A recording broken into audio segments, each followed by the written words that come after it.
Hello and welcome to Midlife Meltdown. I'm Ian, and in today's video I'd like to cover one of the key questions that anybody who's been in a narcissistic relationship will have asked themselves at some point. And that question is, can the narcissist change? And also, probably more importantly, will they change for me, or can I help them change? At the end of the video, I'll also be sharing an analogy, a method of visualization that really helped me come to terms with that question. Now, as always, if you find these videos helpful, then please help me reach more people by subscribing to the channel, by sharing the video or liking it, or leaving any comments that you have in the comment section below. Anything you post in there, any questions you have, I will respond to. So to tackle the first part of the question, can the narcissist change? Now, I believe that they can change, but I believe it's highly unlikely. And the reason I think it's highly unlikely is I believe there are three conditions that need to be true in order for the narcissist to be able to change. The first of those conditions, I believe, is that the continuous source of their pain, their psychological pain, needs to be removed before they can even begin to help themselves. Now, that could be an abusive relationship of their own, maybe a narcissistic parent, maybe just another abusive parent. But until that constant source of pain is gone, I don't believe it's even fathomable for them to begin the healing process. And the trouble and the sad element of that is that will probably take that parent dying for that relationship to break. It's unlikely, although possible, that the narcissist may go no contact with the person that's causing them pain if someone is still causing them pain. So the question of can they change and how does that impact you is a difficult one, because there's no guarantee if that will happen, or if it's in the case of a dying relative, when that will happen. It could certainly be way beyond the bounds of something you're willing to put up with. So that's the first reason I think it's highly unlikely. Now, the second condition that needs to be true is ultimately to change, they need to heal the psychological wounds that have developed the false self in the first place, the learnt behaviour.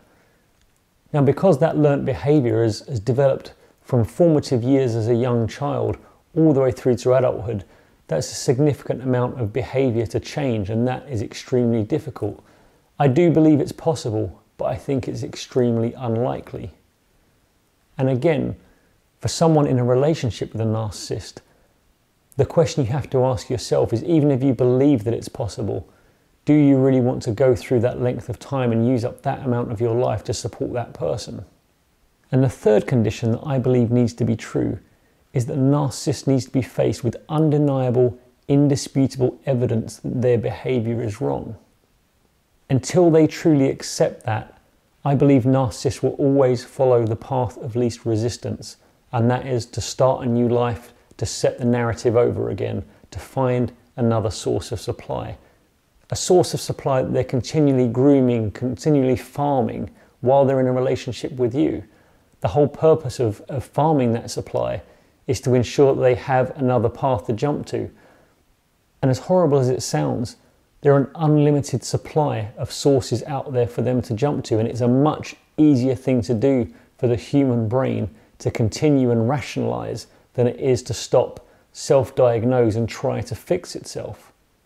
And what's even more sad is I believe the only situations where a narcissist will really truly be faced with that undeniable, irrefutable evidence is going to be something like a prison sentence.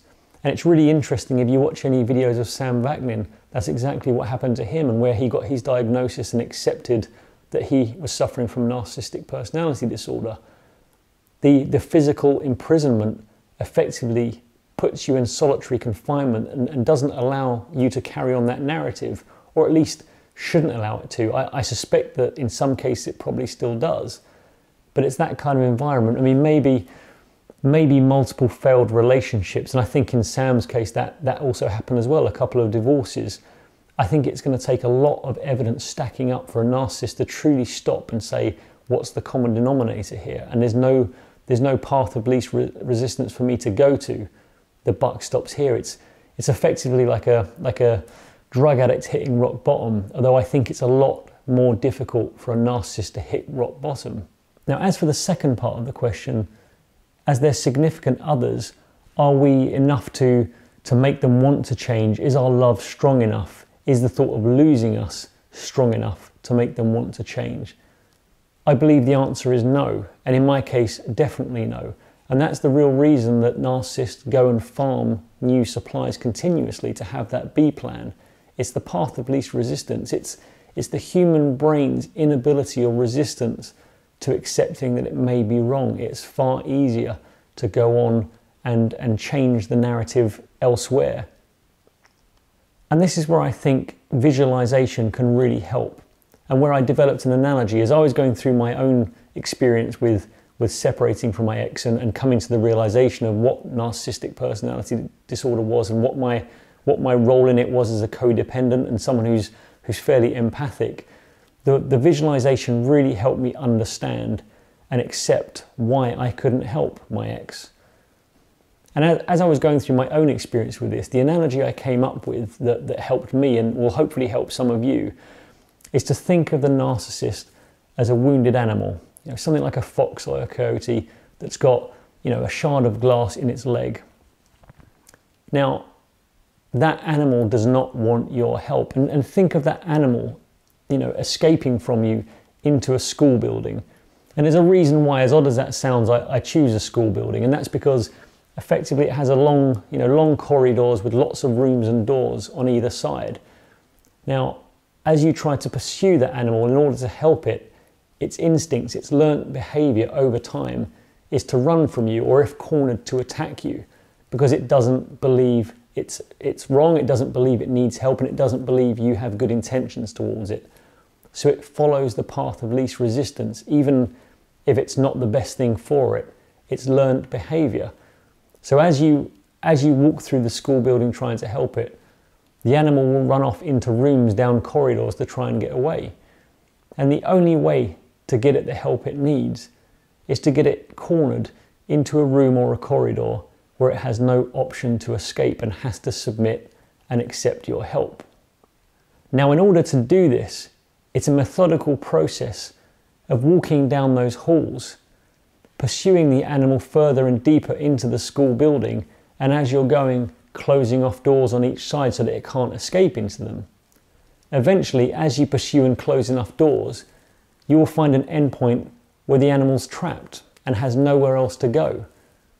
And at that point there, the animal has the choice to give up, to ignore its learnt behavior and accept your help, ultimately to submit. Now, the trapping of that animal in a room or in a corner is effectively the same as the condition I was talking about earlier of having undeniable, indisputable evidence that something is wrong, effectively blocking off all the paths, allowing it nowhere to go and forcing the animal to admit that it needs help and to submit to that help. So it's the same thing with a narcissist of giving them no mental path to believe that their behavior is still acceptable. Whether it's imprisonment, whether it's multiple failed marriages, at some point there needs to be no route that the narcissist can go to that allows it to think that there isn't something wrong with it. And that's the metaphorical trapping of the animal in the room. And the other conditions I spoke about removing the constant source of the pain, is effectively removing the shard of glass from the animal itself and starting to enable it to heal. As is then changing the behavior, healing the wound. Once you've removed the object, you still need to heal the wound in order to help the animal survive. And that's effectively the same as the narcissist healing the psychological wound, of changing the learnt behavior, of undoing that learnt behavior that they've developed over the many years. And that's an extremely difficult thing to do. But the conclusion of the analogy is a very difficult message for someone who's in a relationship with a narcissist. And that is, as you've been listening to that analogy, I imagine you visualized yourself as the person helping the animal, of pursuing it through the school building. But the reality is that's not the truth. That's not what we represent to the narcissist. That's a fantasy that we hold on to because we need to. The reality of what you represent in that analogy is a closed door, and that's all that you can represent. The only influence you really have in helping a narcissist change their behavior is to be a closed path to them, is to not be a path of least resistance. and hope that throughout their life they hit enough closed doors that eventually they end up in a corner in a room with nowhere left to go. And I believe that's the only point where they have a hope of changing. And that's a really difficult pill to swallow, but I believe it's absolutely key in understanding what your role in this is. You know, the key to codependency, as someone who's quite empathic, is that we feel like we're the person that can finally help them out, that our love is strong enough, that they'll be driven to change, but that's not the truth. And even if you're thinking, well, I might be the last door, I might be the final room that they get trapped in, well, just remember that even once they've come to that realization they have nowhere else to go, there is still a significant amount of work to do if they choose to accept it. Changing years' worth of behavior learnt through the formative childhood years is extremely difficult, maybe nearly impossible. But I believe the best thing you can do for yourself is to understand really what you mean to the narcissist and accept that it's probably not what you think it is. And that's a heartbreaking realization to come to, especially if you've been in a long-term relationship. But the sooner you come to accept that realization, the sooner you can start to reclaim your life and start to heal and enjoy a fulfilling life. And if you do want to help the narcissist, the sooner you can accept that reality and move on with your life, the sooner you close another door off for them. And hopefully they'll come to the end of the corridor at some point soon and start to get the help they need.